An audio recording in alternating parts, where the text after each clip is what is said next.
সেজন্য আমরা যদি সর্বদাই চিন্তা করি যে আমার সর্বহালত সর্ব অবস্থায় আল্লাহ তাআলা আমাকে দেখতেছে, রাত নাই দিন নাই একা নাই লোকালয়ের মধ্যে নাই, সব জায়গায় আল্লাহ তাআলা দেখতেছে।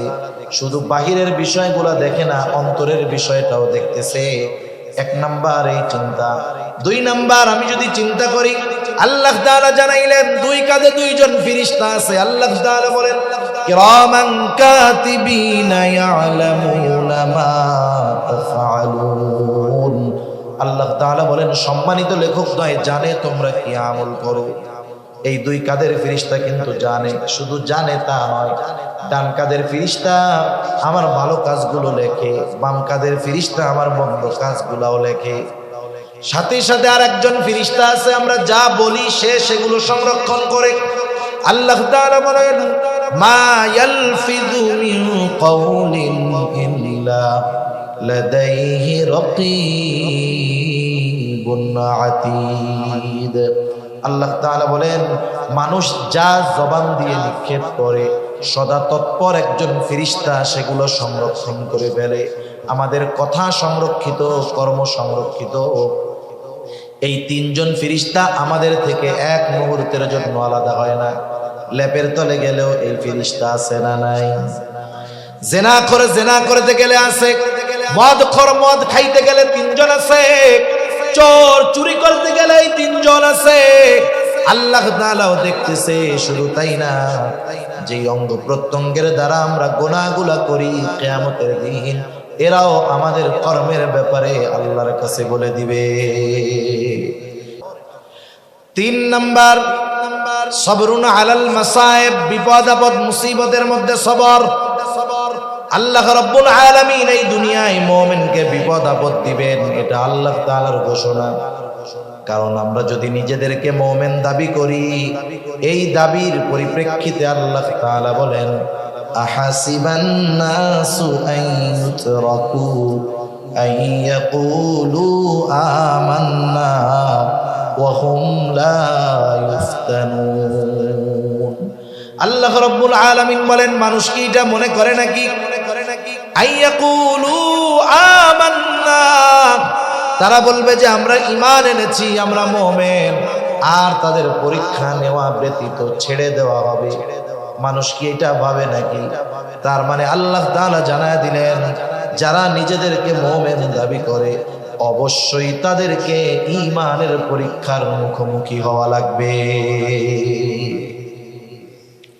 তাহলে আল্লাহ তাআলা দুনিয়ায় বালা মুসিবত দিয়ে আমাদের ঈমানের পরীক্ষা নেন। আল্লাহ তাআলা বলেন ওয়ালানাবলুওয়ান্নাকুম বিশাইইন মিনাল খাউফি ওয়াল জু'i ওয়া নাকসিন মিনাল আমওয়াল ওয়াল আনফুসি ওয়াত তামারাত। আল্লাহ তাআলা বলেন আমি অবশ্যই তোমাদের পরীক্ষা নিব, ঈমানের পরীক্ষা। কোন পদ্ধতিতে? বিশাইইন মিনাল খাউফ, কিছুটা ভয়ের মাধ্যমে মুমিনের ঈমানের পরীক্ষা নেওয়া হবে। ওয়াল জু', ক্ষুধা অভাব দারিদ্রতার মাধ্যমে মুমিনের ঈমানের পরীক্ষা নেওয়া হবে। ওয়া নাকসিম মিনাল আমওয়াল, মালের লস, মালের ক্ষতির মাধ্যমে পরীক্ষা নেওয়া হবে। ওয়াল আনফুস, জানের ক্ষতি, স্বাস্থ্যের ক্ষতির মাধ্যমে পরীক্ষা নেওয়া হবে।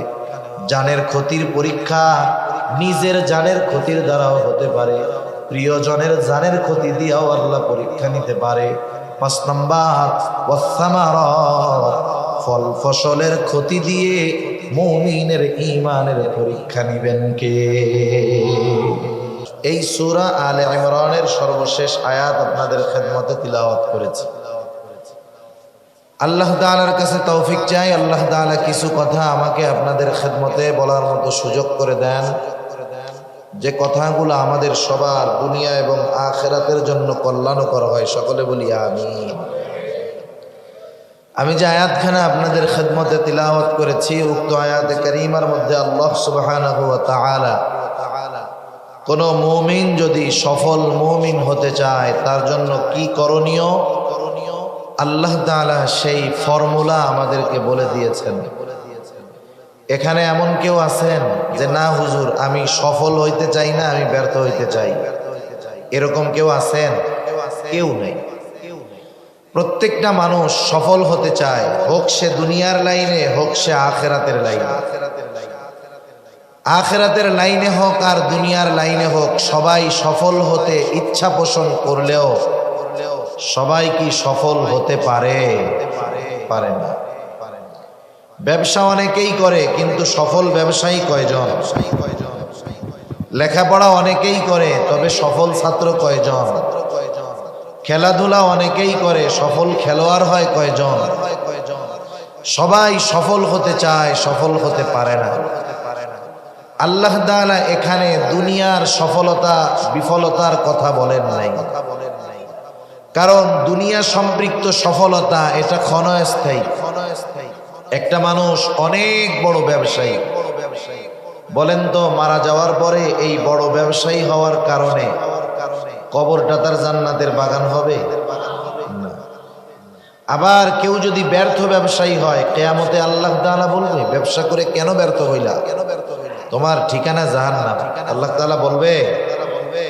তাহলে দুনিয়া সম্পৃক্ত কোন সফলতা বিফলতা এগুলা আখিরাতে শাস্তি বা শান্তির কারণ হবে না, কারণ দুনিয়ার সফলতা বিফলতা এটা মৃত্যুর সাথে সাথেই শেষ।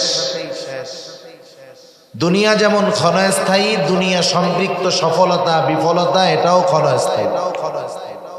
আখিরাত চিরস্থায়ী, সেজন্য আখিরাতের সফলতা ব্যর্থতা এগুলাও চিরস্থায়ী। তাহলে আল্লাহ তাআলা এখানে আখিরাতের সফলতার কথা বলছেন। এখন আখিরাতে সফল কে? আল্লাহ তাআলা কুরআনুল কারীমের মধ্যেই বলেন, ওয়া ইন্নামা তুওয়াফাউনা উজুরাকুম ইয়াওমাল কিয়ামাহ ফামান যুহজিহা আনিন নার ওয়া উদখিলাল জান্নাতা ফাকাদ ফাজ। আল্লাহ রাব্বুল আলামিন বলেন, মানুষকে কিয়ামতের দিন প্রত্যেককে তার কর্মের পূর্ণ প্রতিদান দেওয়া হবে। সেই দিন যাকে আগুন থেকে বাঁচানো হবে, জাহান্নাম থেকে বাঁচানো হবে, ওয়া উদখিলাল জান্নাহ, আর যাকে জান্নাতে প্রবেশ করানো হবে। আল্লাহ তাআলা বলেন ফাকাদ ফাজ, যে জান্নাতে প্রবেশ করতে পারবে, আল্লাহ রাব্বুল আলামিন বলেন সেই হলো সফল। এই সফলতা আমরা সবাই চাই, আমরা সবাই চাই জান্নাতে যেতে, সফল হতে। জান্নাতে যেতে চাই, সফল যদি হতে চাই, তাহলে সফলতার কাজ দুনিয়ায় থাকতে করতে হবে। কেউ যদি পরীক্ষায় গোল্ডেন এ প্লাস পাওয়ার আশা করে, পরীক্ষার খাতায় উত্তর ভালো মতো লিখতে হবে। সাদা খাতা জমা দিয়া যতই আল্লাহ তাআলার কাছে দোয়া করুক না কেন, আল্লাহ সাদা খাতা জমা দিছি, আপনি গোল্ডেন এ প্লাস পাওয়ায়া দিয়েন, সম্ভব? আখিরাতে যদি সফল হতে হয়, প্রস্তুতি নিতে হবে দুনিয়ায়। এজন্য আল্লাহ রাব্বুল আলামিন জানায় দিলেন, বান্দা তুমি যদি অনন্তকালের সফলতা অর্জন করতে যাও, দুনিয়ায় কি করবা? এই আয়াতের আলোকে আল্লাহ রাব্বুল আলামিন আমাদেরকে জানায় দেন। আল্লাহ তাআলা বলেন, ইয়া আইয়ুহাল্লাযীনা আমানুসবিরু ওয়াসাবিরু ওয়ারাবিতু ওয়াত্তাকুল্লাহ। আল্লাহ রাব্বুল আলামিন বলেন, হে ঈমানদারেরা, ইসবিরু, তোমরা সবর করো, সবর সবর করো, ধৈর্য ধারণ করো। এখন সবর কোথায় হবে, কিভাবে হবে, এটাও আমাদের জানা দরকার।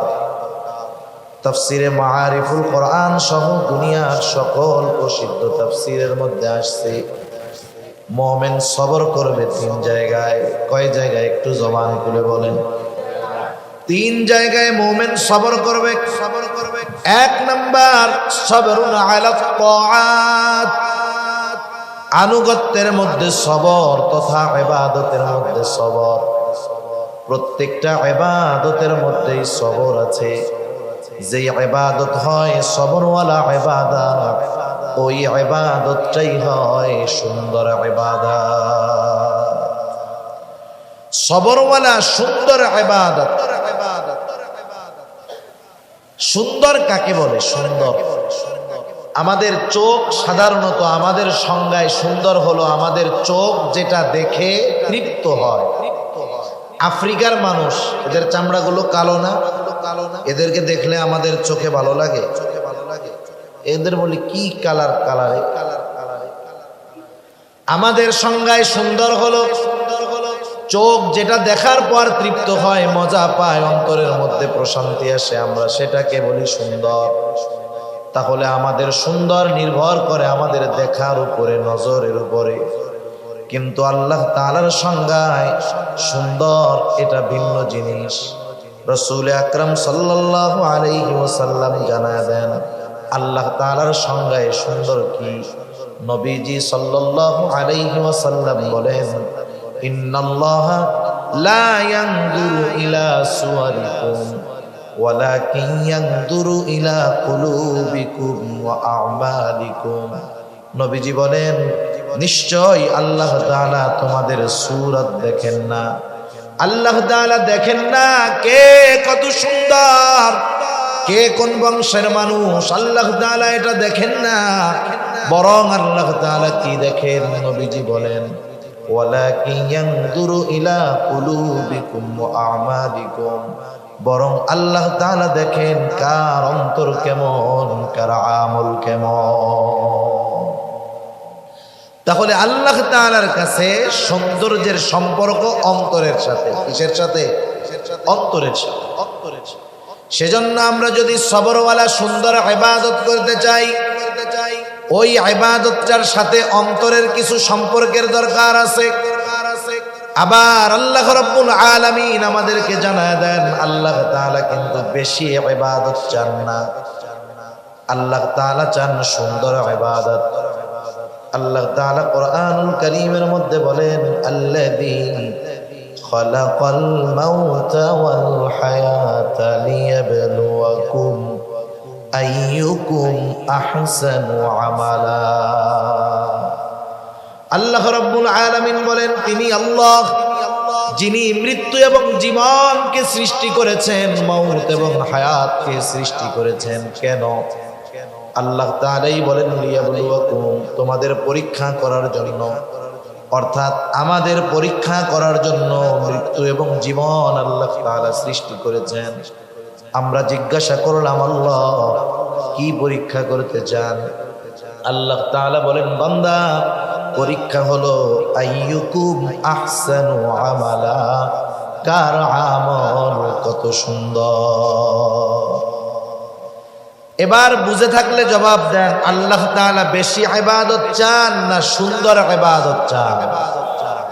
বেশি চান না সুন্দর চান? এখন সুন্দর যেটা দেখতে সুন্দর না অন্তরের সুন্দর? দুনিয়ার অনেক জিনিস আছে চোখে দেখতে খুব ভালো লাগে কিন্তু ভেতরে অবস্থা খারাপ। বলে না, উপরে ফিটফাট ভেতরে সদরঘাট। সেজন্য আল্লাহ তাআলা যদি সবরওয়ালা ইবাদত আমরা করতে চাই, ইবাদতের মধ্যে সবর অর্জন করতে চাই, আমাদের সুন্দর ইবাদতের দরকার। কারণ আল্লাহ তাআলা বেশি ইবাদত নয়, সুন্দর ইবাদত চান। সুন্দর ইবাদত আল্লাহ তাআলার সংজ্ঞায় চোখ দিয়ে দেখা যায় না, বরং সুন্দরের সম্পর্ক অন্তরের সাথে। এই জন্য নবীও জানায় দেন, আখলিস দীনাকা ইয়াকফিকাল আমালুল কলিল। তোমার ঈমান খাঁটি করো, তোমার নিয়ত পরিশুদ্ধ করো। আল্লাহর নবী জানায় দেন, অল্প আমল নাজাতের জন্য যথেষ্ট হয়ে যাবে। তাহলে সবরওয়ালা সুন্দর ইবাদতের জন্য এক নাম্বার যেটা দরকার সেটা হলো নিয়তের পরিশুদ্ধতা তথা ইখলাস। এই জিন্দেগীর যত ইবাদত আমরা করব, ছোট হোক আর বড় হোক, ইবাদতটা কার সন্তুষ্টির জন্য হবে?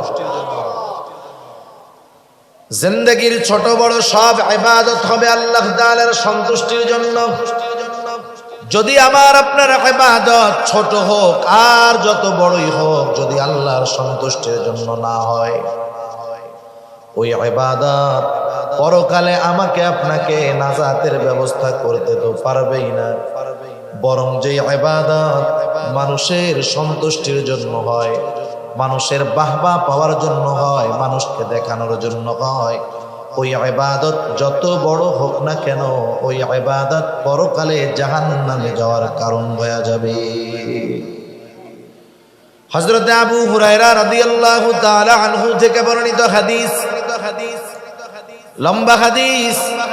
আবু হুরায়রা রাদিয়াল্লাহু তাআলা আনহু এই হাদিসটা বর্ণনা করার পূর্বে পরপর 3 বার অজ্ঞান হয়ে গেছেন।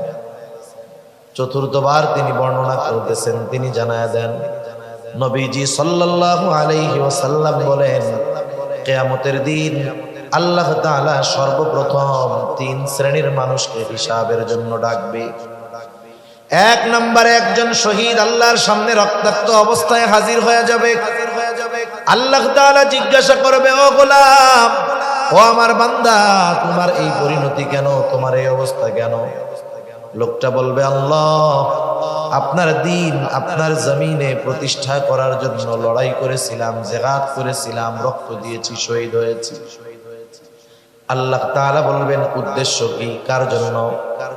লোকটা এবার বলবে, আল্লাহ, শুধুমাত্র আপনার সন্তুষ্টির জন্যই আমি এই জিহাদ করেছি।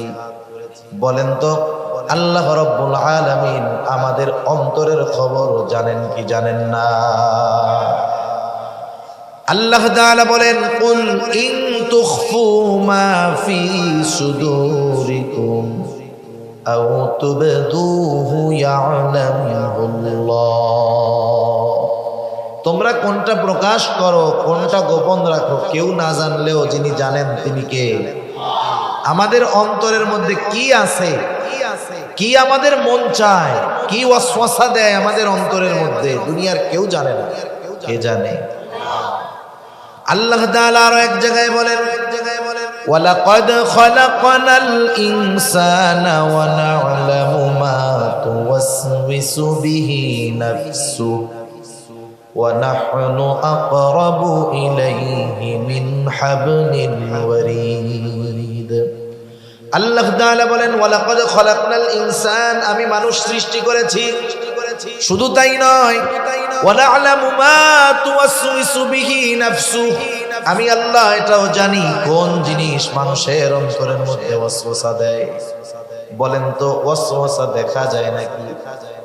দুনিয়ার অনেক প্রযুক্তি আবিষ্কার হয়েছে, একজন সুস্থ মানুষ, কোনো রোগ ধরা পড়ে নাই, ওই লোকটাকেও যদি মেশিনের মধ্যে ভরে দেওয়া হয় রিপোর্ট আসবে এই লোকটা যদিও এখনো সুস্থ, কিন্তু শরীরের ওই অর্গানগুলা অসুস্থ হতে পারে। কিডনি এখন ভালো আছে কিন্তু অসুস্থ হতে পারে, সতর্ক, সাবধান। এই ধরনের রিপোর্ট বের করা যায়। কিন্তু বলেন তো দুনিয়ায় এমন কোন মেশিন আছে নাকি যার মধ্যে যদি আমাকে আপনাকে ঢুকিয়ে দেওয়া হয় অন্তরে কি ওয়াসওয়াসা দেয় দেখা যাবে? এমন কোন মেশিন দুনিয়ায় আছে নাকি? তাহলে অন্তরের ওয়াসওয়াসার খবর দুনিয়ার কেউ জানেন না, কিন্তু আল্লাহ তাআলা বলেন, বান্দা আমি আল্লাহ তোমাকে সৃষ্টি করেছি। শুধু তাই না, ওয়া না'লামু মা তুওয়াসওয়িসু বিহি নাফসু, কোন জিনিস তোমার অন্তরের মধ্যে ওয়াসওয়াসা দেয়, কি ওয়াসওয়াসা দেয়, আমি আল্লাহ সেই ওয়াসওয়াসার ব্যাপারেও জানি। কেন জানি? কেন আল্লাহ তাআলা বলেন, ওয়া নাহনু আকরাবু ইলাইহি মিন হাবলিল ওয়ারিদ। আল্লাহ তাআলা বলেন, বান্দা আমি তোমার শাহরগের চাইতে অধিক নিকটে। তার মানে আমি আপনি, আমার আপনার যত কাছে, যত নিকটে, তার চাইতে বেশি নিকটে যিনি, তিনি কে? সেজন্য আল্লাহ তাআলা আমাদের অন্তরের সব কিছু জানে, কোনটা কোন কারণে করতেছে। সেজন্য আল্লাহ তাআলার কাছে দোয়া করা বেশি বেশি, ইয়া মুকাল্লিবাল কুলুব সাব্বিত কলবি আলা দীনিক।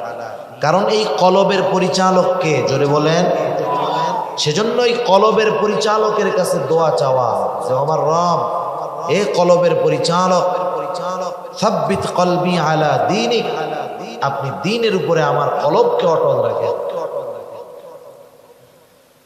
আল্লাহ রাব্বুল আলামিন সেজন্য আমাদের অন্তরের খবর জানে।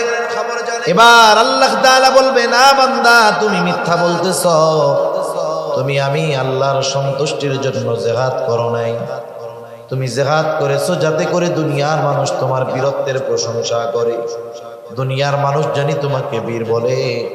তুমি যে উদ্দেশ্যে যুদ্ধ করেছো, জিহাদ করেছো, দুনিয়ায় তুমি তা পেয়ে গেছো। কারণ দুনিয়ার মানুষ তোমাকে বীর বলছে, বাহাদুর বলছে, তোমার বীরত্বের প্রশংসা করেছে।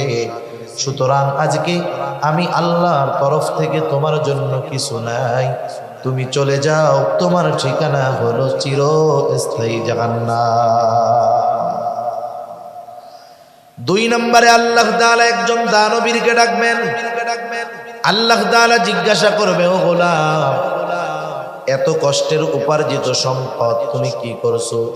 বলে, আল্লাহ আপনার রাস্তায় দান করছি। যার ঘর নাই তাকে ঘর বানায় দিয়েছি, মসজিদ বানায় দিয়েছি, রাস্তা বানায় দিয়েছি, খাবার কিনে দিয়েছি। আল্লাহ তাআলা বলবে, এগুলা কেন করছো? লোকটা বলবে, আল্লাহ আপনার সন্তুষ্টির জন্য করেছি। আল্লাহ আল্লাহ তাআলা বলবেন, না বান্দা, তুমি মিথ্যা বলতেছো। তুমি দান করেছো যাতে করে দুনিয়ার মানুষ তোমার দানের প্রশংসা করে, তোমাকে দানবীর বলে। যে উদ্দেশ্যে দান করেছো দুনিয়ায় তুমি তা পেয়ে গেছো। আজকে আমি আল্লাহর তরফ থেকে তোমার জন্য কিছু নাই, তুমি চলে যাও, তোমার ঠিকানা হলো চিরস্থায়ী জাহান্নাম। 3 নম্বরে আল্লাহ তাআলা একজন আলেম হাফেজকে ডাকবেন। আল্লাহ তাআলা জিজ্ঞাসা করবে, গোলাম ইলম কেন শিখছো? লোকটা বলবে, আল্লাহ আমি ইলম অর্জন করেছি আপনার সন্তুষ্টির জন্য। আল্লাহ তাআলা বলবে, না বান্দা, তুমি মিথ্যা বলতেছো। তুমি কোরআন শিখেছো, ইলম শিখেছো যাতে করে দুনিয়ার মানুষ তোমাকে হাফেজ বলে, কারি বলে, মুফতি বলে, মুহাদ্দিস বলে, শেখুল হাদিস বলে, বড় বক্তা বলে। যে উদ্দেশ্যে ইলম শিখছো দুনিয়ায় তুমি তা পেয়ে গেছো। সুতরাং আজকে আমি আল্লাহর তরফ থেকে তোমার জন্য কিছু নাই, তুমি চলে যাও, তোমার ঠিকানা হলো চিরস্থায়ী জাহান্নাম। আল্লাহর রাস্তায় জিহাদ করা ছোটখাটো বিষয় নয়, জীবন দেওয়া ছোটখাটো বিষয় নয়, কষ্ট উপার্জিত সম্পদ দান সদকা করা ছোটখাটো বিষয় নয়, দুনিয়ার সব কিছু বাদ দিয়ে ইলম শেখা ছোটখাটো বিষয় নয়। বিষয়টা যত বড় হোক না কেন, যখন আল্লাহর সন্তুষ্টির জন্য কাজগুলা হয় নাই, কাজ যত বড় হোক আল্লাহর কাছে দাম তো নাই, বরং ওই কাজগুলা বান্দার জাহান্নামে যাওয়ার কারণ হয়ে যাবে। সেজন্য ছোট বড় সব ইবাদত কার সন্তুষ্টির জন্য হবে? একটু জোরে বলি। সবরওয়ালা সুন্দর ইবাদতের জন্য 1 নাম্বার দরকার হলো ইখলাস, নিয়তের পরিশুদ্ধতা। কাজ করার আগে আমার টার্গেট ঠিক করতে হবে। মনে করেন আমি তীর মারবো, তীর ঢিল ছুড়বো, টার্গেট আগে নাকি তীর মারা আগে? এখন তীর মাইরা যদি বলি আরে ডাইনে যাব, আমি কাজ হবে? মারার আগে লক্ষ্যবস্তু ঠিক করতে হবে। ইবাদতের আগে আমাদের লক্ষ্যবস্তু ঠিক করে ফেলতে হবে যে আমার এই নামাজ, আমার কুরবানি, আমার সাদকা, আমার দান, আমার রোজা, আমার ছোট্ট ভালো কাজ, এই দিনই আয়োজন করা, দিনই কথা শোনায়, দিনই কথা বলা, এটা দুনিয়ার কারো জন্য নয়, কারো জন্য। একটু জোরে বলি। আল্লাহ তাআলা আমাদেরকে সকল ছোট বড় দিনই কাজ আল্লাহর সন্তুষ্টির জন্য করার তৌফিক দান করুন। সবাই বলি আমিন। 2 নাম্বার যেই জিনিসটা দরকার ইবাদতে সবর অর্জন করার জন্য, 2 নাম্বার যেই জিনিসটা দরকার সেটার নাম হলো সুন্নাত। ইবাদত করতে হবে আল্লাহর সন্তুষ্টির জন্য, কিন্তু পদ্ধতি হবে রাসূলুল্লাহ সাল্লাল্লাহু আলাইহি ওয়াসাল্লামের। কেউ যদি নিজস্ব মন গড়া পদ্ধতিতে ইবাদত করে, ওই ইবাদত যত বেশি হোক, যত সুন্দর হোক, আল্লাহর দরবারে সেটা কবুল হবে না। রাসূল আকরাম সাল্লাল্লাহু আলাইহি ওয়াসাল্লাম উনি হলেন জীবন্ত কোরআন। কি কোরআন? জীবন্ত কোরআন। আয়েশা সিদ্দিকা রাদিয়াল্লাহু তাআলা আনহার কাছে এসে জিজ্ঞাসা করা হলো, একজন জিজ্ঞাসা করতেছে, ও আয়েশা, আপনি আমাদেরকে রাসূলের আখলাকের ব্যাপারে, চরিত্রের ব্যাপারে একটু বলেন। আয়েশা সিদ্দিকা রাদিয়াল্লাহু তাআলা আনহা বললেন, তুমি কি কোরআন পড়ো নাই? বলে হ্যাঁ পড়ি।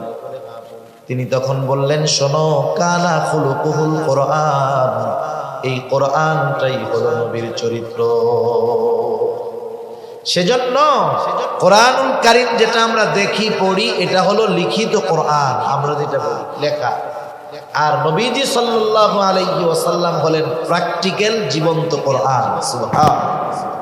এজন্য যত ইবাদতের আদেশ আছে কোরআনুল কারীমে, ইবাদতের আদেশ আছে, পদ্ধতি স্পষ্টভাবে বলে দেওয়া নাই। ঈমানের পরে সবচাইতে গুরুত্বপূর্ণ ইবাদত কি বলেন তো? নামাজ। আল্লাহ তাআলা কোরআনুল কারীমে ৮২ জায়গায় নামাজের কথা বলছেন। আল্লাহ রাব্বুল আলামিন ৮২ জায়গায় নামাজের কথা বলছেন। নামাজের গুরুত্ব ৮২ জায়গায় বলার কারণে যে নামাজ গুরুত্বপূর্ণ তা নয়। আল্লাহ তাআলা কোন বিষয়ে গুরুত্ব আরোপ করার জন্য একবার বলাই যথেষ্ট, ঠিক কিনা বলেন? ৮২ জায়গায় নামাজের কথা আসছে, কিন্তু বলেন তো, যেই নামাজের ব্যাপারে এতটা গুরুত্ব আরোপ, কোরআনুল কারীমের কয় জায়গা খুঁজা 2 রাকাত সুন্নাত নামাজ যেভাবে পড়ি, কোরআন থেকে খুঁজে পাওয়া যাবে নাকি? 2 রাকাত ফজরের সুন্নাত বা ফজরের ফরজ যেই পদ্ধতিতে আমরা পড়ি, সারা দুনিয়ার মুফাসসিরদেরকে যদি কোরআনুল কারীম দিয়ে বলা হয়, শুনেন, শুধুমাত্র কোরআন থেকে, নবীজির হাদিস, সুন্নাহ, সিরাত সব একদিক, ওগুলো বাদ দিয়ে শুধু কোরআন থেকে যেই নামাজের আদেশ আল্লাহ কোরআনে করেছেন, শুধুমাত্র ওই কোরআন থেকে নামাজের পদ্ধতি বের করে দেন, সারা দুনিয়ার মুফাসসিরেরা মিলে পারবে? অসম্ভব। সূর্য পশ্চিম দিক দিয়ে উঠা যাবে, তাও সম্ভব হবে। তাহলে নামাজের আদেশ করেছেন আল্লাহ, নামাজের পদ্ধতি কি হবে শিখিয়ে দিয়েছেন মুহাম্মাদুর রাসূলুল্লাহ। এজন্য রাসূলুল্লাহ সাল্লাল্লাহু আলাইহি ওয়াসাল্লাম বলেন, সাল্লু কামা রাআইতুমুনি উসাল্লি। নামাজের আদেশ তো করেছেন আল্লাহ, আর নবীজি জানায় দিলেন, শোনো, সাল্লু, নামাজ পড়ো। কেমনে পড়বা? কামা রাআইতুমুনি উসাল্লি, যেভাবে আমাকে নামাজ পড়তে দেখো তোমরা সেইভাবে নামাজ পড়ো। সেজন্য নামাজের পদ্ধতি শিখিয়েছেন কে? মুহাম্মাদুর রাসূলুল্লাহ সাল্লাল্লাহু আলাইহি ওয়াসাল্লাম। এজন্য প্রত্যেকটা ফরজ কিন্তু সুন্নাত। অনেক সময় আমরা মনে করি সুন্নাত এর পারিভাষিক পরিচয় হলো যে যেটা মানলে সওয়াব, না মানলে গুনাহ নাই। অনেকে মনে করে সুন্নাত, যেমন কিছু কিছু সুন্নাতের ক্ষেত্রে বলে না, আরে এই সুন্নাত না পড়লে কি হবে, গুনাহ টোনা হয় না, এরকম বলে না অনেকে। কিন্তু সব সুন্নাত কিন্তু এরকম না। কিছু সুন্নাত আছে ফরজ, কিছু সুন্নাত কি আছে? ফরজ। নামাজের আদেশ তো আল্লাহ তাআলা করেছেন, কিন্তু পদ্ধতি তো মুহাম্মাদুর রাসূলুল্লাহ সাল্লাল্লাহু আলাইহি ওয়াসাল্লামের, নবীজির পথ, পদ্ধতি, কথা, মত, সাহাবাদের কর্ম দেখে চুপ থাকা, এগুলো সুন্নাতের অন্তর্ভুক্ত। নবীজি সাল্লাল্লাহু আলাইহি ওয়াসাল্লাম নামাজের পদ্ধতি শিখিয়ে দিয়েছেন। এজন্য নামাজ যেমন ফরজ, নবীজির শেখানো পদ্ধতিতে তথা সুন্নাত অনুযায়ী নামাজ পড়াও ফরজ। একটা উদাহরণ দিলে বুঝতে সহজ হয়। কোরআনুল কারীমের মধ্যে একটা শব্দ আসছে, আল্লাহ তাআলা বলেন, ওয়ারকাউ মা'আর রাকিঈন, তোমরা রুকুকারীদের সাথে রুকু করো। আমার আপনার সামনে যখন রুকু শব্দটা উচ্চারণ করা হয়, জেহেনে, চোখে কি দৃশ্যমান হয়? যে একজন মানুষ সে একেবারে এইরকম হয়ে দাঁড়ায়, ঠিক না? একবার এরকম হয়ে গেছে, সোজা হয়ে এরকম নামাজ পড়তেছে, সোজা ছিল এরকম হয়ে গেছে। রুকু শব্দের শাব্দিক অর্থ ঝুঁকা, ঝুঁকে পড়া। ঝুঁকে পড়া এটা শাব্দিক অর্থ। আমাদের দেশে কিছু অতি পণ্ডিত আছে, অতি পণ্ডিত, যারা শুধুমাত্র কোরআন এবং হাদিসের বাংলা অনুবাদ পড়েই নিজেদেরকে শায়েখ বানিয়ে ফেলতে চায়, ওলামা ইকরামের কাছে যেতে চায় না। আছে না এরকম কিছু স্বঘোষিত শায়েখ? আছে, অভাব। রুকু শব্দের অর্থ ঝুঁকে পড়া, কোরআনে এই রুকুর এই অর্থ। এখন বলেন তো, রুকু শব্দের অর্থ ঝুঁকা, কতটুকু ঝুঁকা? কতটুকু ঝুঁকা কোরআনে নাই। কেউ যদি বলে আমি এই যে মাথা ঝুঁকাইছি, এই যে সে রুকু করছে, দাঁড়াই থাইকা যদি মাথাটা শুধু এরকম ঝুঁকায়, রুকু হবে? শরঈ পরিভাষায় যাকে আমরা রুকু বলে চিনি, হবে? তাহলে দেখেন এই রুকুটা কেমনে করতে হবে, কতটুকু ঝুঁকতে হবে, কোন জায়গা সোজা থাকবে, কোন জায়গা বাঁকা থাকবে, সব শিখিয়ে দিয়েছেন মুহাম্মদুর রাসূলুল্লাহ সাল্লাল্লাহু আলাইহি ওয়াসাল্লাম। সেজন্য নামাজটা শুধু ফরজ নয়, নামাজটা শিখিয়েছেন নবী, এজন্যই নামাজটা সুন্নাত আর নামাজটা ফরজ। এই ফরজ কি? সুন্নাত কিন্তু ফরজ। তাহলে বুঝলাম কিছু সুন্নাত আছে যেগুলা ফরজ, আবার কিছু সুন্নাত আছে যেগুলা ওয়াজিব। যেমন দাড়ি রাখা সুন্নাত, কেউ যদি মনে করে সুন্নাত রাখলে সওয়াব, না রাখলে গুনাহ নাই, বিষয়টা এমন নয়। সারা দুনিয়ার মুহাক্কিক উলামায়ে কেরাম একমত, দাড়ি রাখা সুন্নাত, তবে কমপক্ষে এক মুষ্টি রাখতেই হবে। এক মুষ্টির কম যদি রাখে সুন্নাত আদায় হবে না। এই জন্য দাড়ি রাখা সুন্নাত, তবে এই সুন্নাতটা হলো ওয়াজিব। দাড়ি যাদের নাই ছোট, আল্লাহ তাআলা তাদের রাখার তৌফিক দিক, জোরে বলি আমিন। তবে এই দাড়ি রাখা সুন্নাত, এই সুন্নাত হলো ওয়াজিব। এই দাড়ি যদি কেউ খাটো বানায়, ছোট বানায়, চেঁচে ফেলে, সর্বক্ষণ ওয়াজিব তরকের গুনাহ তার আমল নামায় যোগ হতে থাকে। আবার কিছু সুন্নাত হলো স্বাভাবিক সুন্নাত, কিছু সুন্নাত স্বাভাবিক সুন্নাত, করলে সওয়াব, না করলে গুনাহ নাই। আবার কিছু আছে দুনিয়াবি কাজ, কেউ যদি ওই কাজগুলাকে সুন্নাত অনুযায়ী করে, ওই কাজগুলাও তার আমল নামায় ইবাদত যোগ হয়ে যায়। কিছু দুনিয়ার সাধারণ কাজ আছে, যেমন খাওয়া, খাইলে সওয়াব নাই, না খাইলে গুনাহ নাই, এই হলো সাধারণ অবস্থা। কেউ যদি অনেক খায়, শুধু শুধু খাইলো আর সওয়াব হবে? না খাইলে কি গুনাহ হবে? গুনাহ হবে না। কিন্তু যদি সুন্নাত তরিকায় খায়, দস্তরখানটা বিছায় খায়, খাওয়ার আগে দোয়া পড়ে, ডান দিক দিয়ে খাওয়া শুরু করে, ডান হাত দিয়ে খায়, সুন্দর মতো খাওয়া শেষ করে দোয়া পড়ে, খাওয়ার দোষ ত্রুটি না বলে, এই যে খানাটা খাইলো সুন্নাত তরিকায় খাওয়ার কারণে, এই খাওয়াটাও তার আমল নামায় ইবাদত বলে গণ্য হয়ে যায়। জরুরত সারবে, বাথরুমে যাবে, কেউ যদি বাথরুমে বারবার যায়, সওয়াবও নাই, সপ্তাহে একদিন না গেলে গুনাহ হবে। কিন্তু বাথরুমে যদি সুন্নাত তরিকায় যায়, নিয়ত করে যে আমি বাথরুমে সকালে ওইটা যাইতেছি ফজরের আজানের পরে, যাতে নামাজটা ভালো মতো পড়তে পারি, এই নিয়ত করে বাথরুমের দিকে রওনা হয়েছে, মাথাটা ঢাকছে, মাথা ঢাইকা বাথরুমে ঢোকার আগে দোয়া পড়তে হবে। অনেকে বোঝে না, বাথরুমের মধ্যে ঢুকে এরপরে দোয়া পড়ে, ওইটা নিয়ম না। বাথরুমে ঢোকার আগে দোয়া পড়তে হবে, এরপরে বাম পা দিয়ে ভিতরে ঢুকলো, জরুরত সারলো, টিস্যু পেপার ঢোলা কুলুক ব্যবহার করলো, পানি দিয়ে পরিষ্কার হলো, ভেতরে যদি অজুর ব্যবস্থা থাকে অজু টজু কইরা বের হলো, ডান পা দিয়ে দোয়া পড়লো। এই যে জরুরত সারলো, দুনিয়ার একটা স্বাভাবিক কাজ, শুধু সুন্নাত তরিকায় করার কারণে এই বাথরুম করাটাও তার আমল নামায় ইবাদত বলে যোগ হয়ে যায়। সুবহানাল্লাহ।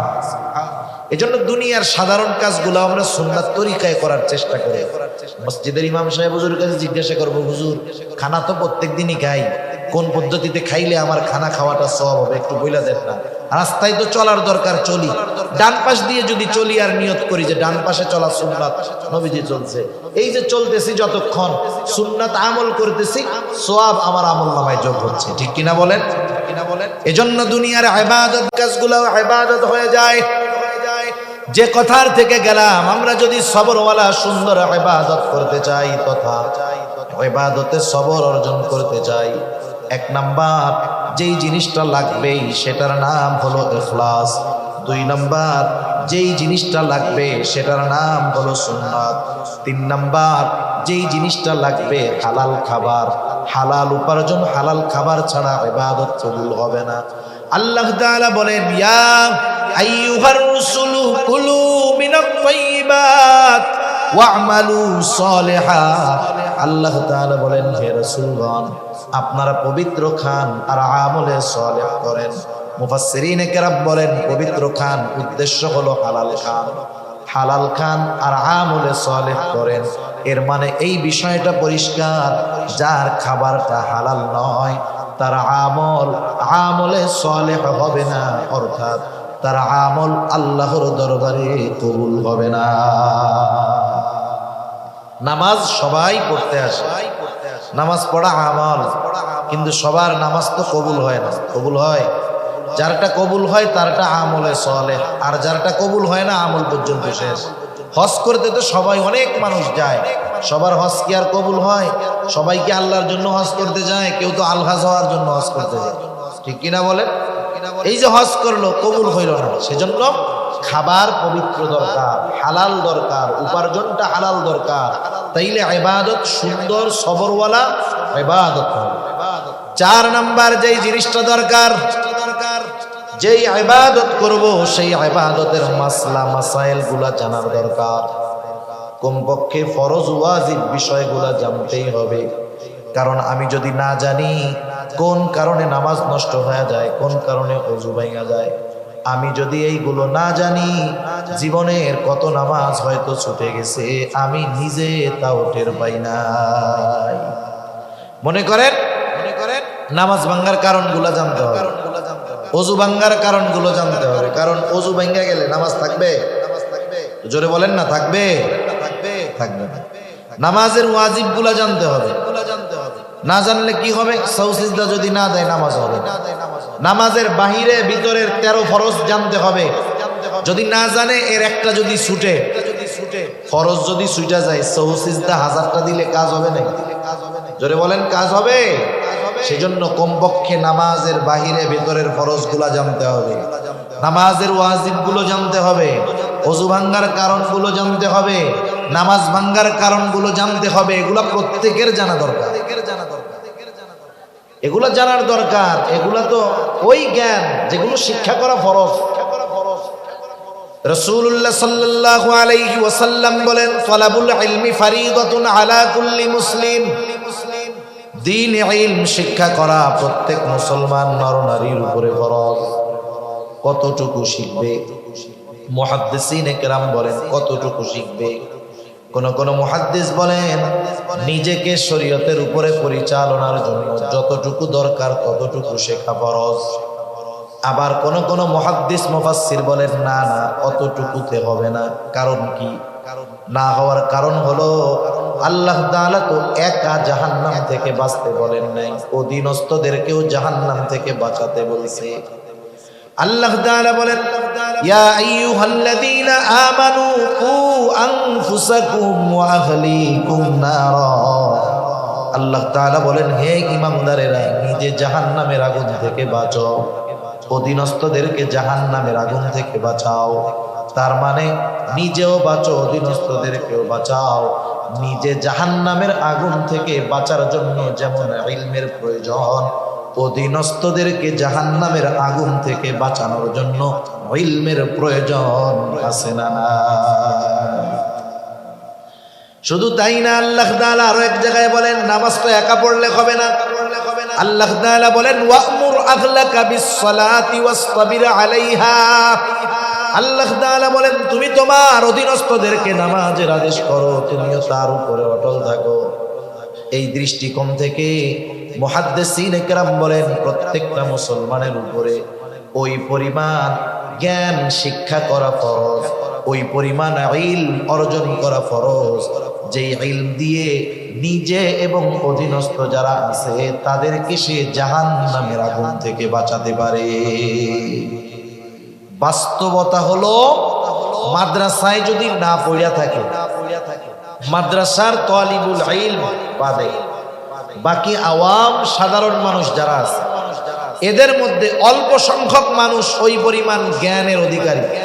বাকি অধিকাংশ মানুষ এই যে ফরজ পরিমাণ জ্ঞান অর্জন না করার কারণে সব সময় গুনাহ তার আমলনামায় যোগ হইতেছে, কারণ ফরজ তরক হইতেছে। এজন্য ওই পরিমাণ জ্ঞান প্রত্যেকের অর্জন করার দরকার আছে না নাই? এটা শুধু হুজুরদের দরকার না স্কুল কলেজের ছাত্রদেরও দরকার? এটা শুধু আলেমদের দরকার নাকি আওয়ামদেরও দরকার? সেজন্য বোঝার দরকার যে আমার নিজেকে নিজে বাঁচাতে হলো ওই পরিমাণ জ্ঞান শিখতে হবে। আমাদের বাংলাদেশে সাধারণত দ্বীন শিক্ষার তিনটা পদ্ধতি আছে।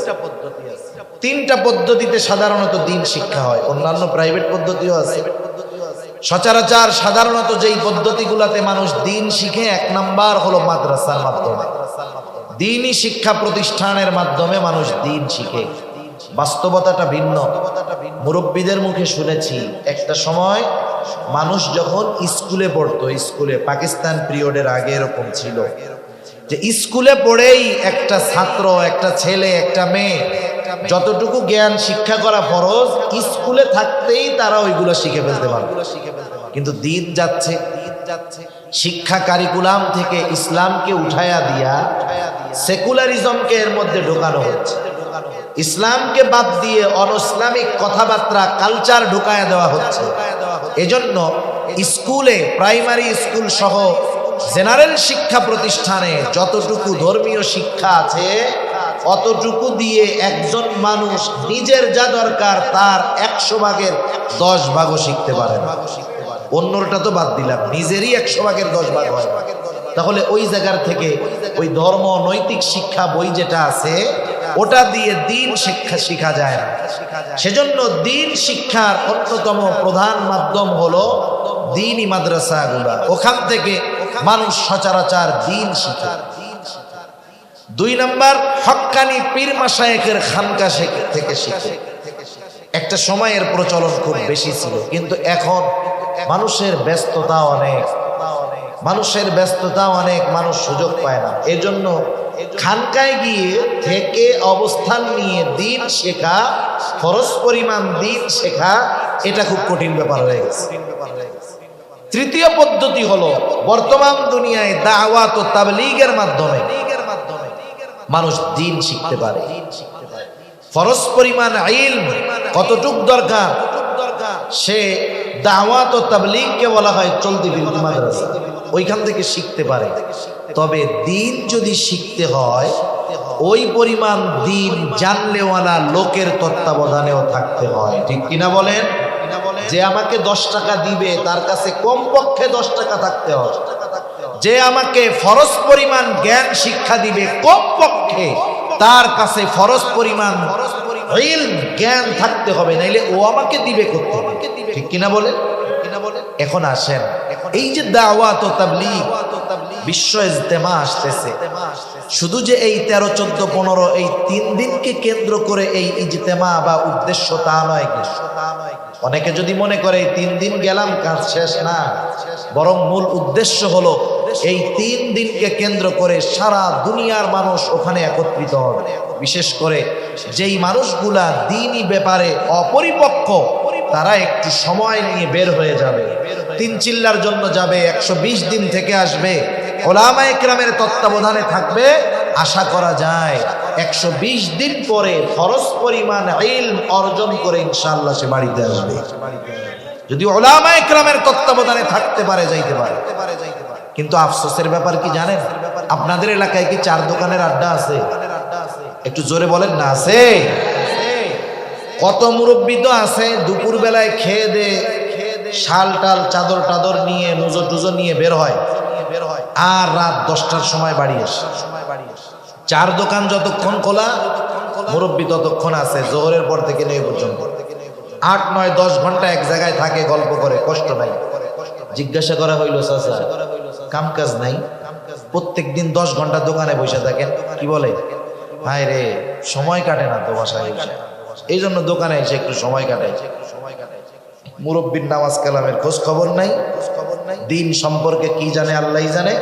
এখন আপনি ওই যে মুরব্বী 4 দোকানে বসে থাকে কেন? বলে কি টাইম পাস করি, টাইম কাটে না, এই জন্য টাইম কাটে। এখন ওনার গিয়ে আপনি দাওয়াত দিবেন, এই 13, 14, 15 3 দিনের ইজতেমা, এরপরে আপনি করেন একবারে 3 চিল্লার নিয়তে বাইরে হয়ে যান, যেহেতু আপনার সময়ের অভাব নাই। এই কথা বলার সাথে সাথে মুরব্বী কি বলবে জানেন?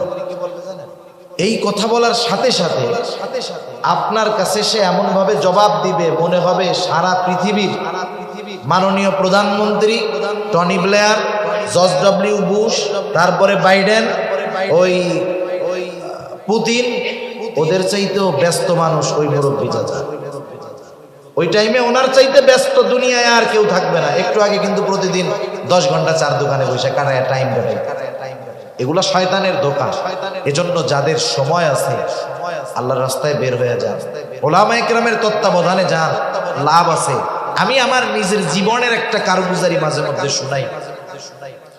আমরা ছাত্র জামানায় 3 দিন করে যাইতাম দাওয়াতে, তাবলীগের মেহনতে 3 দিন সময় লাগাইতাম। 3 জুম্মা গ্রামে গেছি, এরকম একবার 3 দিনের সময় লাগাইছি। 3 দিনের জন্য গেছি এক মসজিদের মধ্যে। আমাদের সাথে অনেক মুরব্বী গেছে, 70-75 জনের কম হবে না। আমরা গেছি, বেশ কয়েকজন তালিবুল ইলম আছে, মুরব্বীরা উৎসাহের সাথে আরো গেছে। তা আমরা গিয়ে মানুষের আমলের অবস্থাগুলো খেয়াল করতাম, কি করে না করে এইগুলো। একদিন দেখলাম একজন মুরব্বী হয় সম্পর্কে দাদা, উনি বাথরুমের দিকে যাইতেছে বাথরুম করার জন্য। গ্রাম অঞ্চল, টিস্যু পেপার নয়, 3টা মাটির ঢিলা নিয়ে গেছে, মাটির ঢিলা। আমি মজা করে জিজ্ঞাসা করতেছি, দাদা কই যান? বাথরুম তো আর সাথে লাগাও না, গ্রাম অঞ্চল, একটু দূরে বাথরুম। ঢিলা দেখায় বলে বাথরুমে যাই। আমি বললাম কয় কাম করেন ওই জায়গায় গিয়া? কাজ কয়টা করে বাথরুমে? 2টা। মাদ্রাসায় ছুটি নেয় না, যখন 1 নাম্বার দেখায় কিছু বলা লাগে না, হুজুরে কি বুঝে, এখন প্রস্রাব করতে যাবে। 2 নাম্বার দেখাইলে কি বুঝে, বাথরুমে যাবে। কেন 2 নাম্বার দেখায়? শুধু প্রস্রাব করা যায়, কিন্তু পায়খানা করতে গিয়া কোন বীর বাহাদুর আছে শুধু পায়খানা করবে কিন্তু প্রস্রাব করবে না? এরকম 2-1 জন আছেন নাকি যে না হুজুর আমি যখন বাথরুম করি তখন আমার একটু প্রস্রাব আসে না? তাইলে তারে নোবেল পুরস্কার দেওয়া যাবে। এরকম কেউ আছে? সম্ভব? ওই জায়গায় গিয়ে 2 কাজ করতে বাধ্য, এই জন্য 2 নাম্বার দেখানো হয়। এখন জিজ্ঞাসা করলাম কই যান? বাথরুমে যাই। ঢিলা হাতের মধ্যে দেখলাম 3টা ঢিলা। কেন, কি করবেন? সোজা কথাই বলতেছি, বলে পায়খানার রাস্তায় 3টা ঢিলাই তো ব্যবহার করতে হয়। তা আমি বললাম চাচা প্রস্রাব করার পরে ঢিলা নেওয়া লাগে নাকি? দাদা সম্পর্কে, হ্যাঁ লাগে। কেন লাগে? বলে প্রস্রাব করার পরে একটু ঢিলা নিয়ে নড়াচড়া না করলে প্রস্রাবের নালীতে প্রস্রাব থেকে যায়, জামায় প্রস্রাব ভরে যেতে পারে, নাপাক হয়ে যেতে পারে। এখন আমি বললাম দাদা তাহলে বাথরুমের মধ্যে গিয়া যখন পায়খানার সাথে প্রস্রাব করেন ওই প্রস্রাব মনে হয় ঝরে না, ওইটা মনে হয় আর লুঙ্গিতে কাপড়ে লাগে না। এইবার ওনার মাথার মধ্যে কথাটা ধরছে যে আসলে তো বিষয়টাই, পায়খানায় গিয়া 3টা ঢিলা ব্যবহার করি কিন্তু প্রস্রাবের রাস্তার ব্যাপারে চিন্তিত থাকি না। আমি লোকটারে বুঝ দিলাম, একটু হতাশ ভাব। বললাম শুধু এতটুকু শোনেন, বাথরুমের মধ্যে যখন যাবেন বাথরুমের 3টা ঢিলার সাথে আরেকটা ঢিলা নিবেন, এরপরে ঢিলা দিয়ে ভালো মতো পরিষ্কার করার পর এরপরে পানি খরচ করার আগে আপনি ওই ঢিলাটা প্রস্রাবের রাস্তায় ব্যবহার করবেন। বাথরুমের মধ্যে তো হাঁটা যাবে না, একটু দাঁড়াইলেন, উঁচু নিচু হইলেন, এইবার প্রস্রাবের রাস্তা ক্লিয়ার, পায়খানার রাস্তা ক্লিয়ার, এইবার পানি দিয়ে ধৌত করলেন আপনি পাপ। একটু চিন্তা করে দেখেন তো, ওই লোকটা যদি প্রস্রাব তার ঝরে থাকে আর বাথরুম করার পরে যদি প্রস্রাবের নালী ভালোভাবে পরিষ্কার না করে, তাহলে যখন সে দাঁড়াইলো চললো প্রস্রাবের ফোঁটা তার লুঙ্গিতে লাগছে কি লাগে নাই? 1 ফোঁটা প্রস্রাব যদি কোনো কাপড়ের উপরে পড়ে, ওই কাপড়ের দ্বারা নামাজ না হওয়ার জন্য যতটুকু নাপাকি লাগার দরকার তার চাইতে অনেক বেশি লেগে ছড়িয়ে যায়। এই যে প্র্যাকটিক্যালি বিষয়গুলো শিখায়া দেওয়া, এটা ওলামায়ে কেরাম ছাড়া কেউ শিখায়া দেবে। আমাদের অঞ্চলের অনেক ওলামায়ে কেরাম এরকম গেছে, সময় লাগাইছে, সাথে গেছে কোরআন শরীফ পড়তে পারে না, ওই রকম না পড়তে পারা লোককেও 2-3 পারা পড়াইয়া সহি শুদ্ধ করাইয়া 3 চিল্লা দিয়ে বাড়ি ফিরছে, এখন নিজে বাকিটি পড়ার যোগ্যতা অর্জন করে। সেজন্য আমি যেটা অর্জন করতে চাই, আমি এত মেহনত করব, সময় দিব, অর্থ ব্যয় করব, আমার যেটা দরকার যাদের সাথে যাব তাদের মধ্যে তো সেটা থাকতে হবে, নাইলে আমি পাবো কোন জায়গায়? ঠিক কিনা বলেন? এজন্য উলামায়ে কেরামের সাথে আমাদের সময় দেওয়া দরকার। সাথে সাথে মসজিদের মধ্যেও ইমাম সাহেবদের সাথে আমাদের সম্পর্ক আরো ভালো করার দরকার। দুনিয়ার ছোট বড় শুধুমাত্র আখেরাতের বিষয় না, দুনিয়াবী বিষয়গুলোও ইমাম সাহেবদের সাথে পরামর্শ করার দরকার। আশা করি সৎ পরামর্শ করা যাবে। যাই হোক, সবর হবে কয় জায়গায়? 3 জায়গায়। কয় জায়গায়? 1 নাম্বার ইবাদতের মধ্যে সবর। ইবাদতে সবর যদি অর্জন করতে হয় চারটা জিনিস লাগবে। 1 নাম্বার ইখলাস, 2 নাম্বার সুন্নাত, 3 নাম্বার হালাল খাবার, 4 নাম্বার যে ইবাদত করবে সেই ইবাদতের মাসলা মাসাইল গুলো জানা। এগুলা যদি একটা মানুষের ঠিক থাকে আর যদি সে ইবাদত করে, ওই ইবাদত আর সাধারণ ইবাদত থাকবে না, ওই ইবাদত হয়ে যাবে সবরওয়ালা সুন্দর ইবাদত। সবরের দ্বিতীয় জায়গা হলো সবরুন আনিল মাআসি, পাপের থেকে বাঁচা, গুনার থেকে বাঁচা, এটাও সবর। এখন তো এমন এক জামানা, যেই জামানায় গুনাহ থেকে বাঁচা কঠিন। একটা সময় গুনাহ করার জন্য গুনার কাছে যাওয়া লাগতো, এখন গুনাহ পকেটে নিয়ে ঘুরে মানুষ, ঠিক কিনা বলে? এক সময় সিনেমা দেখতে চাইলে চট্টগ্রাম শহরে যাওয়া লাগতো, এখন চিটাগাং শহরে যাওয়া লাগবে না, তার লাগবে না, অ্যান্টিনা লাগবে না, মোবাইল ফোন একটা হইলে ইন্টারনেটের কানেকশন থাকলে যথেষ্ট, ঠিক না? তাহলে গুনাহ পকেটে নিয়ে ঘোরা যায়। মানুষকে এখন গুনাহ করতে বাধ্য করা হয়, গুনাহ করতে বাধ্য করা হয়, নিজে না দেখুক ওর টাকা দিয়ে ওরে গুনাহ করে দেয়। ইউটিউবে ওয়াজ দেখেন না, ওয়াজ, ইউটিউবে ওয়াজ দেখি, ওয়াজ চলতেছে জাহান্নামের ওয়াজ, হট করে দেখবেন কি যে একটা অ্যাড চলে আসছে, একজন নারী নাচানাচি শুরু করছে ইসের মধ্যে, ওয়াজের বিরতি দিয়ে নাচানাচি শুরু। আগে তো সিস্টেম ছিল কাটা দেওয়া যায়, এখন কিন্তু কাটা যায় না, 12 সেকেন্ড দেখতেই হবে। আপনি নাইলে না দেখলেন, ভলিউম কমাইলেন, স্ক্রিন নিচের দিকে দিয়ে রাখলেন, এই যে 12 সেকেন্ড যে গোনার কাজটা হইলো, এটা কার পয়সায়? কার পয়সায় হইছে? আমাকেও পয়সাই তো। হায় হায়, তাহলে চিন্তা করে দেখেন যে গোনা কততে আমার আপনার মাধ্যমে করাবে না। সেজন্য গোনা থেকে বাঁচা অনেক কঠিন। তবে মানুষের কিছু চিন্তা, মানুষের কিছু ভাবনা মানুষকে গোনার থেকে বাঁচায় দিতে পারে। মনে করেন আপনাদের কারো কাছে যদি খবর আসে, খবর পটিয়া থানা থেকে বিশ্বস্ত সূত্রে আপনি খবর জানতে পারলেন, পটিয়া থানার থেকে এই খবর আপনার কাছে পৌঁছাইলো যে গোয়েন্দাদের মাধ্যমে আপনাকে পরিপূর্ণ নজরদারির মধ্যে রাখা হয়েছে। এই খবর যদি আমাদের কারো কাছে পৌঁছায়, বলেন তো উল্টাপাল্টা কিছু আমরা করব নাকি? কেন? কারণ আমার কোন কাজ আমার বিপদের কারণ হয় আল্লাহই জানে। এই জন্য বাসার মসজিদ, আর কোনো জায়গায় যাবে না। আগে মসজিদে ঢুকতো না, এখন মসজিদ থেকে আর বাইরে হবে। চিন্তা করবে বাইরে যায় কি বিপদে না পড়ি, আল্লাহর ঘরেই বসে থাকি, এই জায়গায় নিরাপদ। তাহলে দুনিয়ার নজরদারির খবর আমার জীবন পরিবর্তন করায় দেয়, আমার গুনাহ থেকে বাঁচার জন্য সহায়ক হয়ে যায়। অথচ আল্লাহ তাআলার নজরদারি কত সূক্ষ্ম। দুনিয়ার গোয়েন্দার নজরদারি 24 ঘন্টা আমাদের করতে পারে না। ঘরের মধ্যে দরজা আটকে লেপের তলে কি করি না করি গোয়েন্দা দেখবে, কিন্তু রাতের আধারে ঘরের দরজা আটকে কম্বলের তলে কি বলি, কি করি, কি দেখি, আল্লাহর নজরে আছে তো। তাইলে আল্লাহ তাআলার নজরদারিরে আমরা ভয় করি না। সেজন্য আমরা যদি সর্বদাই চিন্তা করি যে আমার সর্বহালত, সর্ব অবস্থায় আল্লাহ তাআলা আমাকে দেখতেছে, রাত নাই, দিন নাই, একা নাই, লোকালয়ের মধ্যে নাই, সব জায়গায় আল্লাহ তাআলা দেখতেছে। শুধু বাহিরের বিষয়গুলো দেখে না, অন্তরের বিষয়টাও দেখতেছে। 1 নাম্বার এই চিন্তা। 2 নাম্বার, আমি যদি চিন্তা করি আল্লাহ তাআলা জানাইলেন 2 কাঁধে 2 জন ফেরেশতা আছে। আল্লাহ তাআলা বলেন কিরামান কাতিবিনা ইয়ালামুনা মা তাফআলুন। আল্লাহ তাআলা বলেন সম্মানিত লেখক নয়, জানে তোমরা কি আমল করো। এই 2 কাঁধের ফেরেশতা কিন্তু জানে, শুধু জানে তা নয়, ডান কাঁধের ফেরেশতা আমার ভালো কাজগুলো লেখে, বাম কাঁধের ফেরেশতা আমার মন্দ কাজগুলোও লেখে। সাথে সাথে আর একজন ফেরেশতা আছে, আমরা যা বলি সে সেগুলো সংরক্ষণ করে। আল্লাহ তাআলা বলেন মা ইয়ালফিযু মিন কাওলিন ইল্লা লাদাইহি রাকীবুন আতীদ। আল্লাহ তাআলা বলেন মানুষ যা জবান দিয়ে নিক্ষেপ করে সদা তৎপর একজন ফেরেশতা সেগুলো সংরক্ষণ করে ফেলে। আমাদের কথা সংরক্ষিত, কর্ম সংরক্ষিত। এই 3 জন ফেরেশতা আমাদের থেকে এক মুহূর্তের জন্য আলাদা হয় না। লেপের তলে গেলেও এই ফেরেশতা আছে না নাই?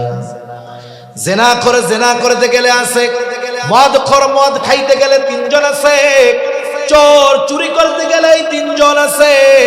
আল্লাহ তাআলাও দেখতেছে। শুধু তাই না, যে অঙ্গ প্রত্যঙ্গের দ্বারা আমরা গুনাহগুলা করি কিয়ামতের দিন এরাও আমাদের কর্মের ব্যাপারে আল্লাহর কাছে বলে দিবে।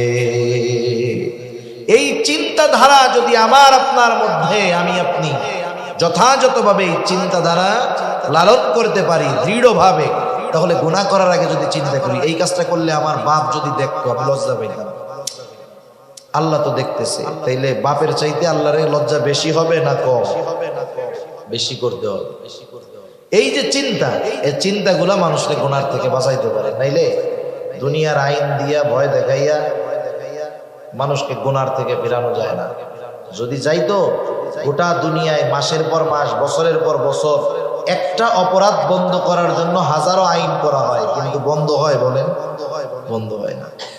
সেজন্য বুঝতে হবে, এই কথাগুলো আমাদের সামনে রাখতে হবে, তাইলে গুনার থেকে বাঁচার যে সবর এটা অর্জন করা যাবে। 3 নাম্বার, সবরুন আলাল মাসায়েব, বিপদ আপদ মুসিবতের মধ্যে সবর। আল্লাহ রাব্বুল আলামিন এই দুনিয়ায় মুমিনকে বিপদ আপদ দিবেন, এটা আল্লাহ তাআলার ঘোষণা। কারণ আমরা যদি নিজেদেরকে মুমিন দাবি করি, এই দাবির পরিপ্রেক্ষিতে আল্লাহ তাআলা বলেন, আহাসিবান নাসু আন ইউতরাকু আন ইয়াকুলু আমান্না ওয়া হুম লা ইফতানুন। আল্লাহ রাব্বুল আলামিন বলেন, মানুষ কি এটা মনে করে নাকি আন ইয়াকুলু আমান্না, তারা বলবে যে আমরা ঈমান এনেছি, আমরা মুমিন, আর তাদের পরীক্ষা নেওয়া ব্যতীত ছেড়ে দেওয়া হবে। মানুষ কি এটা ভাবে নাকি? তার মানে আল্লাহ তাআলা জানায় দিলেন, যারা নিজেদেরকে মুমিন দাবি করে অবশ্যই তাদেরকে ঈমানের পরীক্ষার মুখোমুখি হওয়া লাগবে। তাহলে আল্লাহ তাআলা দুনিয়ায় বালা মুসিবত দিয়ে আমাদের ঈমানের পরীক্ষা নেন। আল্লাহ তাআলা বলেন, ওয়ালানাবলুওয়ান্নাকুম বিশাইইন মিনাল খাউফি ওয়াল জু'i ওয়া নাকসিন মিনাল আমওয়াল ওয়াল আনফুসি ওয়াত তামারাত। আল্লাহ তাআলা বলেন, আমি অবশ্যই তোমাদের পরীক্ষা নিব, ঈমানের পরীক্ষা। কোন পদ্ধতিতে? বিশাইইন মিনাল খাউফ, কিছুটা ভয়ের মাধ্যমে মুমিনের ঈমানের পরীক্ষা নেওয়া হবে। ওয়াল জু', ক্ষুধা অভাব দারিদ্রতার মাধ্যমে মুমিনের ঈমানের পরীক্ষা নেওয়া হবে। ওয়া নাকসিম মিনাল আমওয়াল, মালের লস, মালের ক্ষতির মাধ্যমে পরীক্ষা নেওয়া হবে। ওয়াল আনফুস, জানের ক্ষতি, স্বাস্থ্যের ক্ষতির মাধ্যমে পরীক্ষা নেওয়া হবে। জানের ক্ষতির পরীক্ষা নিজের জানের ক্ষতির দ্বারাও হতে পারে, প্রিয়জনের জানের ক্ষতি দিয়েও আল্লাহ পরীক্ষা নিতে পারে। 5 নাম্বার, ওয়াস সামারাত, ফল ফসলের ক্ষতি দিয়ে মুমিনের ঈমানের পরীক্ষা নিবেন কে? এটা মুসিবত, বালা, পরীক্ষা। একটু বুঝে থাকলে জবান খুলে জবাব দিবেন। বালা মুসিবত দিয়ে পরীক্ষা নেন কে? তাহলে বালা মুসিবত বিপদ আপদ দেন কে? আল্লাহ। কোন সন্দেহ আছে কারো? এখন দ্বিতীয় প্রশ্ন, বিপদ আপদ বালা মুসিবত থেকে উদ্ধার করেন কে? আরো জোরে, কে? বিপদ আপদ দেন আল্লাহ, উদ্ধার করেন। তাহলে বিপদ আপদ মুসিবতে যেহেতু আল্লাহ তাআলা উদ্ধার করেন, সাহায্য কার কাছে চাইব? বিপদ আসলে সাহায্য কার কাছে চাইব? আল্লাহ তাআলাই বলতেছে, বান্দা আমি বিপদ আপদ মুসিবত দেই, পরীক্ষা নেই, কিন্তু চাই না তুমি পরীক্ষায় ফেল যাও। স্যার যখন ছাত্রের পরীক্ষা নেয়, শিক্ষক কি এই আশা করে যে আমার ছাত্র এটা ফেল যায়? কি চায়? পাস করুক। শিক্ষক চায় আর ছাত্র যেন ফেল না যায়, তবে পরীক্ষা নেয়। আল্লাহ তাআলা কত বড় মেহেরবান! আল্লাহ তাআলা বান্দার পরীক্ষা নেন, কিন্তু চান না বান্দা পরীক্ষায় ফেল যায়। এই জন্য আল্লাহ তাআলা বলেন, বান্দা বিপদ আপদ মুসিবতের পরীক্ষায় যখন পড়বা, সাহায্য আমার কাছে চাও। আল্লাহ তাআলা বলেন ইয়া আইয়ুহাল্লাযীনা আমানুস্তাঈনু বিস-সাবরি ওয়াস-সালাহ। আল্লাহ তাআলা বলেন হে ঈমানদারেরা তোমরা আমার কাছে ধৈর্য আর নামাজের মাধ্যমে সাহায্য চাও। তাহলে বিপদ আপদ মুসিবতে সাহায্য কার কাছে চাইবো? আল্লাহ তাআলার কাছে সাহায্য চাওয়ার মাধ্যম হলো দুইটা। জোরে বলেন কয়টা? ধৈর্য আর নামাজ। ধৈর্য আর নামাজ। এবার একটু আসেন পেছনের দিক যাই। বিপদ আপদ দেন কে? বিপদ আপদ থেকে উদ্ধার করেন কে? বিপদ আপদে পড়লে সাহায্য কার কাছে চাইব? আমাদের কথার কর্মের মধ্যে কিন্তু মিল নাই। মানুষ বলে যে বিপদ আপদ দেন আল্লাহ, কিন্তু বিপদ থেকে উদ্ধার করেন আল্লাহ।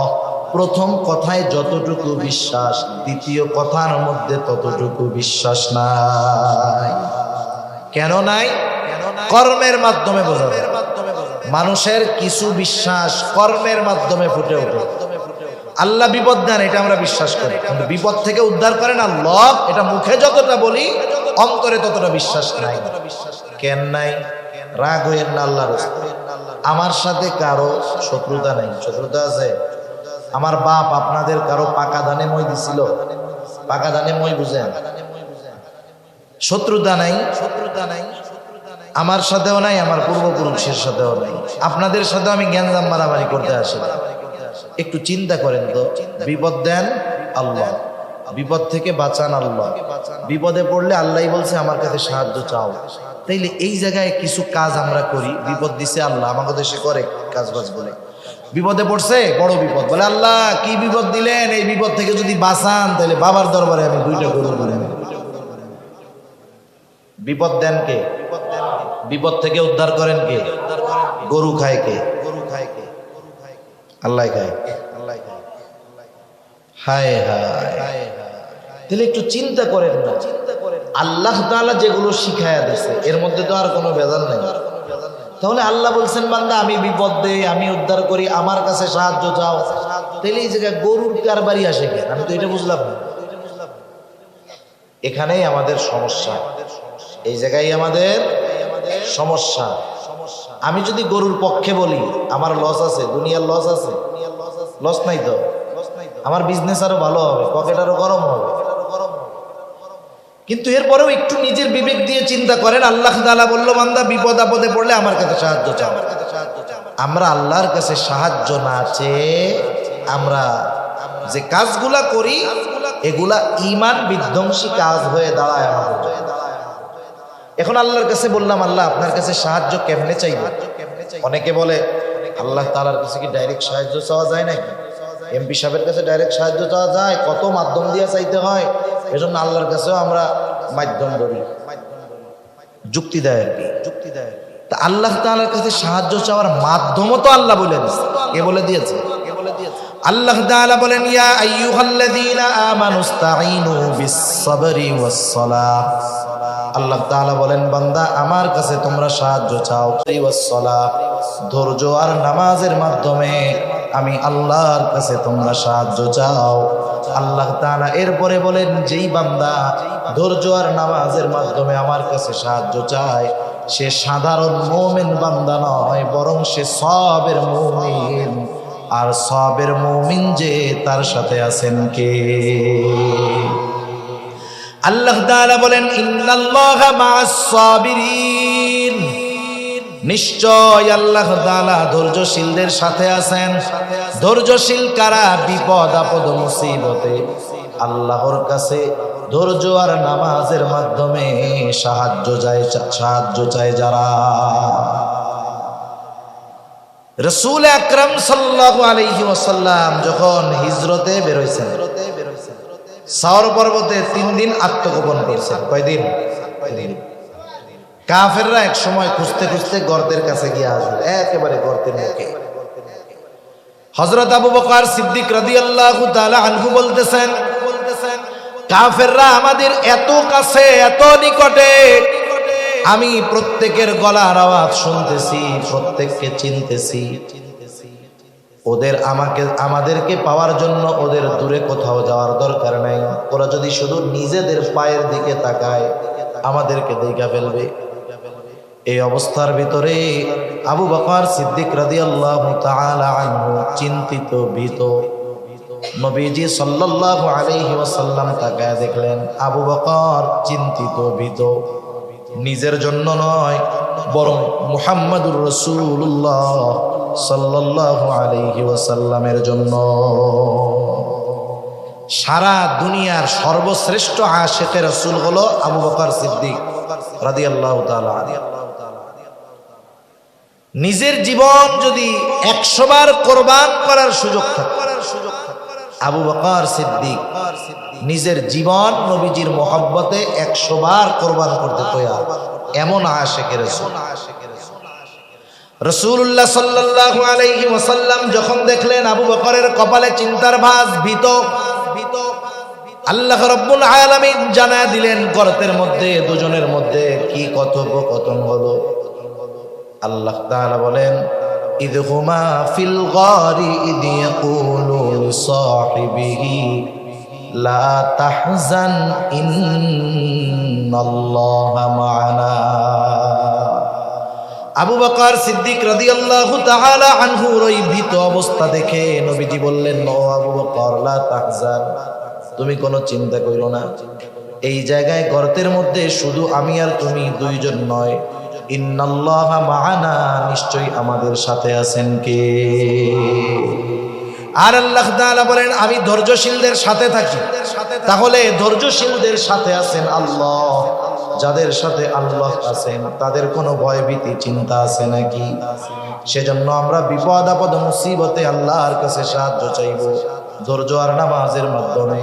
তাহলে আমরা হতে পারবো সবের মুমিন। কি মুমিন? জোরে বলেন। ওই 3 জায়গায় যে সবর করতে পারবে সে হলো সবের মুমিন।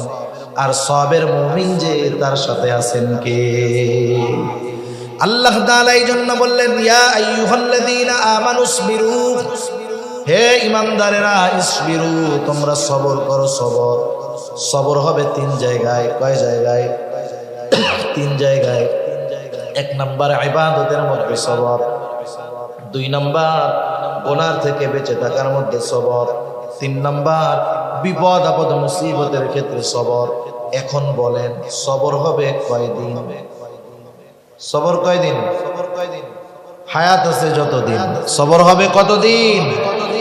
জীবন আছে যতদিন। ইবাদত কতদিন? হায়াত আছে যতদিন। আল্লাহ তাআলা বলেন ওয়া'বুদ রাব্বাকা হাত্তা ইয়াতিয়াকাল ইয়াকিন, আপনি আপনার রবের ইবাদত করেন দৃঢ় সত্যের আগমন পর্যন্ত। দৃঢ় সত্য মানে হইল মৃত্যুর আগ পর্যন্ত ইবাদত চলবে। তাহলে সবর হবে একেবারে মৃত্যু আসার আগ পর্যন্ত। এই জন্য আল্লাহ রাব্বুল আলামিন 1 নম্বরে বললেন মুমিন ইসবিরু, সবর করো। আমরা আল্লাহকে যদি প্রশ্ন করি সবর কয়দিন, আল্লাহ তাআলা বলেন ওয়াসাবিরু, বান্দা তুমি সবরের উপরে অটল থাকো। 3 নাম্বার গুণ আল্লাহ তাআলা বলেন ওয়ারাবিতু, সর্বদা জিহাদের জন্য প্রস্তুত থাকো। 4 নাম্বার ওয়াত্তাকুল্লাহ, আল্লাহ তাআলাকে ভয় করো। বান্দা তুমি যদি এই 4 গুণে গুণান্বিত হও লাভটা কি? আমরাও যদি আল্লাহ তাআলাকে জিজ্ঞাসা করি আল্লাহ এই 4 গুণ যদি অর্জন করি আমাদের লাভ কি? কেমন যেন প্রশ্ন করার আগে আল্লাহ তাআলা জবাব দিয়ে বলেন বান্দা লাআল্লাকুম তুফলিহুন। লাআল্লা কালামে হাকিমের মধ্যে আসলে নিশ্চয়তার অর্থ দেয়, অর্থাৎ আল্লাহ তাআলা বলেন যেই মুমিন এই 4 গুণে গুণান্বিত হবে অবশ্যই সেই মুমিন সফল মুমিন হয়ে যাবে। সফল মুমিন কে? বলেন জান্নাতে যাবে যে। সফল মুমিন কে? জান্নাতে যাবে যে। সেজন্য আমরা যদি সফল মুমিন হতে চাই তথা জাহান্নামের আগুন থেকে বেঁচে জান্নাতে যেতে চাই, সূরা আলে ইমরানের 200 নম্বর আয়াতের আলোকে আল্লাহ তাআলা যেই 4 গুণ অর্জন করতে বলছেন সেই 4 গুণ আমরা অর্জনের চেষ্টা করব। আল্লাহ সুবহানাহু ওয়া তাআলা আমাদের সবাইকে এই 4 গুণে গুণান্বিত হওয়ার তৌফিক দান করুন। সকলে জবান খুলে বলি আমিন, আরো জোরে বলি আমিন। ওয়া আখিরু দাওয়ানা আনিল হামদুলিল্লাহি রাব্বিল আলামিন।